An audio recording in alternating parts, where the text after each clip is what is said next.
Hello everyone, আসসালামু আলাইকুম। Welcome to my channel. আজকে তোমাদের সাথে একটা গল্প শেয়ার করব। সেটা হচ্ছে কাক ও ময়ূরের। যদিও গল্পটা কাক ও ময়ূরের, তবে এর থেকে আমাদের অনেক কিছু শেখার আছে। তো চলো বন্ধুরা, গল্পটা শেয়ার করা যাক। একটা কাক ভালোবেসেছিল এক ময়ূরকে। সে প্রায়ই ময়ূরের পিছে পিছে ঘুরে বেড়াতো। ময়ূর এটা বুঝতে পারলেও সে না বোঝার ভান করে কাককে এড়িয়ে চলতো। এভাবে দীর্ঘদিন কেটে যায়। একদিন ময়ূর বাসার সামনে একটা হলুদ খাম দেখতে পেল। সে খামের ভিতরে একটা ছোট্ট কালো রঙের ফুল। ময়ূর বুঝতে পারলো কাক ওই খামের ভিতরে ফুল পাঠিয়েছে। কয়েকদিন পর কাকের সাথে ময়ূরের সাথে দেখা হলো। ময়ূর বলল, তোমার শরীর যেরকম কালো রঙের, তুমি তেমনি, তোমার রুচিও তেমন কালো, তাই তো এত ভালো রঙের ফুল থাকতেও কালো ফুল পাঠিয়েছ।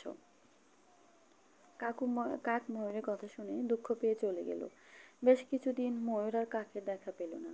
এভাবে সপ্তাহ গেল, মাস গেল, বছর পেরিয়ে গেল। কাকের সন্ধান আর ময়ূর পেল না। কয়েক বছর পর হঠাৎ করে কাকের সাথে ময়ূরের দেখা হয়ে গেল। ময়ূর কাককে দেখে বলল, আমার রূপ দেখে সবাই আমাকে ভালোবাসতে চায়, তুমিও তো ভালোবাসতে চেয়েছিলে, তবে আমাকে জয় করার চেষ্টা করলে না কেন?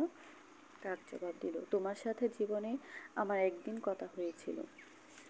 যতদিন আমার সাথে কথা বলোনি ততদিন মনে হয়েছিল সুন্দর রূপের আড়ালে একটা সুন্দর মনও রয়েছে। কিন্তু যখন দেখলাম ফুলের মতো জিনিসকেও তুমি রং দেখে বিচার করো, তখনই বুঝেছিলাম মরীচিকার পিছে ছুটে চলেছি। তাই তো নিজেকে সরিয়ে নিলাম। ময়ূর বলল, এখন যদি তোমাকে পেতে চাই তবে কি তুমি আমাকে ভালোবাসবে? কাক বলল, চোখের নেশা কেটে গেছে। চোখের নেশা কেটে গেলে ময়ূরের সৌন্দর্য আর চোখে ধরা পড়ে না। তখন ময়ূরকেও কাকের মতো লাবণ্যহীন মনে হয়। তো বন্ধুরা, এই গল্প থেকে আমরা কি শিখতে পারলাম?